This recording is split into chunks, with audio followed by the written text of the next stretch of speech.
सभी भाई बहनों को जय मसीह की। मैं प्रभु यीशु मसीह का धन्यवाद देती हूँ कि एक बार फिर से प्रभु यीशु मसीह ने हमें ये अनुग्रह दिया कि हम एक बार फिर से आपके बीच में प्रभु के वचन को शेयर कर सकें। खुदा आप सबको बरकत दे। मैं विश्वास करती हूँ कि आज का वचन सुनने के बाद परमेश्वर आपकी जिंदगी में एक बहुत बड़ा बदलाव को लेकर आएंगे।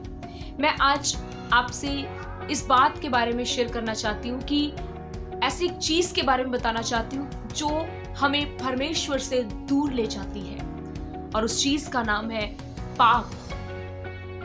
जब हम पाप शब्द सुनते हैं तो हम सोचते हैं कि पाप तो मैं नहीं करता, क्योंकि हम सोचते हैं कि पाप एक ऐसी चीज है जो कि बहुत बड़ी गलती को दर्शाती है, और हम सोचते हैं कि मैं तो पाप नहीं करता या मैं तो पाप नहीं करती, मैं तो गुनाह नहीं करती। लेकिन मैं आज आपको एक बात बताना चाहती हूँ प्रियजनों, हमारी दिन भर की जिंदगी में जो हम छोटी छोटी गलतियां करते हैं, हर दिन हम अपने जीवन में जो छोटी छोटी गलतियां करते हैं और उन गलतियों को हम गलती करने के बाद उस गलती को नजरअंदाज करते हैं या उस गलती की तरफ ध्यान नहीं देते, हम उसको इग्नोर करते हैं। हम ये सोचते हैं कि मुझसे कौन सा बहुत बड़ा गुनाह हुआ है, एक छोटी सी गलती तो हुई है।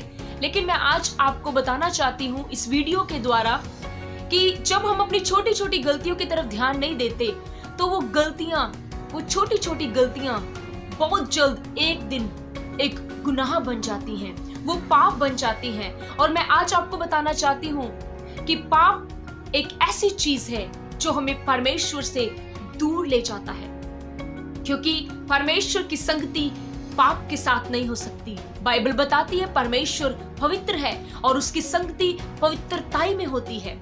प्रियजनों, आज मैं एक छोटे से गलती के बारे में आपको बताना चाहती हूँ जो हम अपनी जिंदगियों में रोज करते हैं, वो है झूठ बोलना।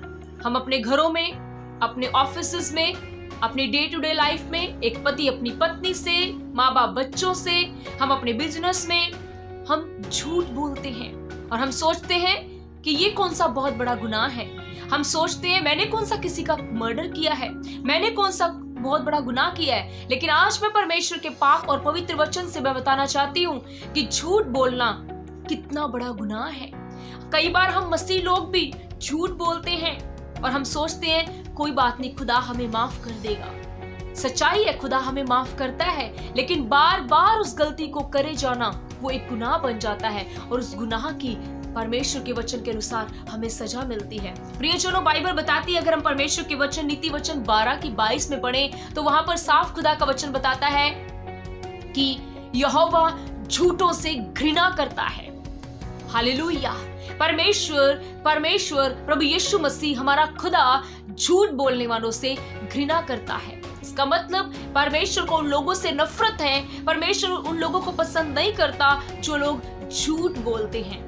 प्रियजनों, मैं आज आपको बताना चाहती हूँ, अगर आप अपनी जिंदगी में इस बात से गुजर रहे हैं कि आप बार बार आपसे झूठ बोला जाता है, आप बाहर निकलना चाहते हैं लेकिन आप निकल नहीं पा रहे, मेरे पास आज आपको उस झूठ से बाहर निकालने के लिए रेमेडी है जो मैं इस वीडियो के अंत में आपको बताना चाहती हूँ। हालेलुया। मैं आपको बताना चाहती हूँ, अगर आप प्रेरितों के काम उसके 5 में पढ़ें तो आप वहां पर एक हस्बैंड वाइफ के बारे में जानते हैं, आपने बहुत बार सुना होगा। उनका नाम है अनन्या और सफीरा। हम जानते हैं बाइबल में उनके बारे में, जब हम प्रेरितों के काम में पढ़ते हैं कि एक बार जैसे कि प्रेरितों के साथ उनका एक वायदा हुआ था कि हमारे पास जो भूमि होगी हम उसको बेचेंगे और जो पैसा होगा उसको सांझे में इस्तेमाल किया जाता था ताकि एक दूसरे की जरूरत पूरी हो। तो बाइबल बताती है, अगर आप प्रेरितों के काम उसके 5 अध्याय में पढ़ें कि बाकी लोगों ने तो अपनी भूमि बेची और जो उन्हें पैसा वहां से मिला उन्होंने सारा पैसा प्रेरितों के कदमों में रख दिया। लेकिन यहाँ पर एक हस्बैंड वाइफ थे जिनका नाम अनन्या और सफीरा था। खुदा का वचन बताता है कि अनन्या ने और सफीरा ने जब भूमि बेची, उन्होंने उस भूमि के बिके हुए भाग में से कुछ धन, कुछ पैसा बचा रखा और थोड़ा पैसा उन्होंने अपने लिए रख लिया और बाकी सारा उन्होंने प्रेरितों के कदमों में रख दिया। और अनन्या इस बात को जानता था, उसे ये पता था कि उसने सारा पैसा प्रेरितों को नहीं दिया, लेकिन उसने कुछ पैसा साइड में रख लिया है। बाइबल बताती है जब पतरस को ये बात पता चली, पतरस ने अनन्या से साफ कहा, अनन्या तूने क्यों पवित्र आत्मा से झूठ बोला? क्यों शैतान ने तेरे मन में ये बात डाल दी कि तू पवित्र आत्मा से झूठ बोले? प्रियजनों, आप जानते हैं इसका कॉन्सिक्वेंस क्या हुआ?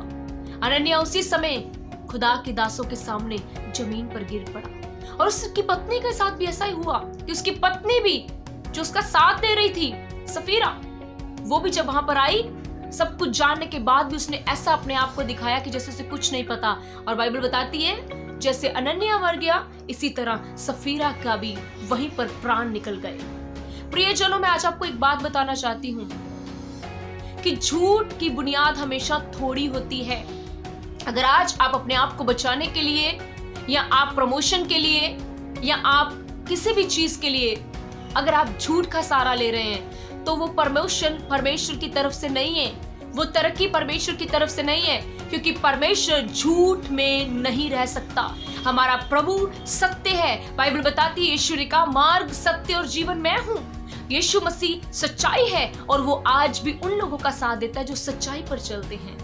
प्रियजनों, मैं आज आपको इनकरेज करना चाहती हूँ कि अगर आप अपनी जिंदगी में रोजमर्रा में आपसे झूठ बोला जा रहा है और आप उस झूठ से बाहर निकलना चाहते हैं, तो मेरे पास आपके लिए एक रेमेडी है। वो रेमेडी हम परमेश्वर के वचन से देखेंगे। अगर हम भजन संहिता उसका 119 अध्याय में पढ़ते हैं, तो वहां पर खुदा के वचन में लिखा है। आइए हम मेरे साथ आप अपने बाइबल को खोल सकते हैं और हम खोलेंगे भजन संहिता 119। और अगर हम उसकी पढ़े 11 आयत में, तो उसमें लिखा है, मैंने तेरे वचन को अपने हृदय में रख छोड़ा है कि तेरे विरुद्ध पाप ना करूं। यहाँ पर प्रभु का दास लिख रहा है कि परमेश्वर, मैंने तेरे वचन को अपने हृदय में रख लिया है ताकि तेरे विरुद्ध क्या ना करूं, पाप ना करूं। प्रियजनों, अगर आप इस वीडियो को सुनने के बाद अपने झूठ से छुटकारा चाहते हैं, ऐसे गुनाह से जिससे यहोवा घृणा करता है, तो आज प्रभु के वचन को अपने हृदय में रखना सीखें। जो भी आप अपने सेवकों से, अपने खादिमों से, या आप YouTube से, अच्छे प्रचारकों से जो भी वचन सीखते हैं, या खुद जो आप वचन पढ़ते हैं, आप रेगुलरली उस वचन को अपने हृदय में रखें। जब आप उस वचन को अपने हृदय में रखेंगे, तो दुष्ट जो आपको झूठ बोलने पर मजबूर करता है, वो कभी भी आपके नजदीक नहीं आएगा। बाइबल बताती है, खुदा का वचन बताता है, मैंने तेरे वचन को अपने हृदय में रख छोड़ा ताकि तेरे विरुद्ध पाप ना करूं। अगर आज हम पाप से बचना चाहते हैं, इस झूठ बोलने के गुनाह से बचना चाहते हैं, तो आइए हम प्रभु का वचन अपने हृदय में रखें, क्योंकि उसका वचन ही है जो हमें गुनाह से बचा सकता है। उसका वचन ही है जो हमें ठोकर लगने से बचा सकता है। खुदा आप सबको बड़ी बरकत और आशीष दे। मेरी खुदा के आगे यही प्रार्थना है कि परमेश्वर इस वचन के द्वारा आप सबकी मदद करे, ताकि हम एक नई शुरुआत कर सकें और परमेश्वर ऐसे काम करें जो खुदा को पसंद है। God bless you all. सबको जय मसीह।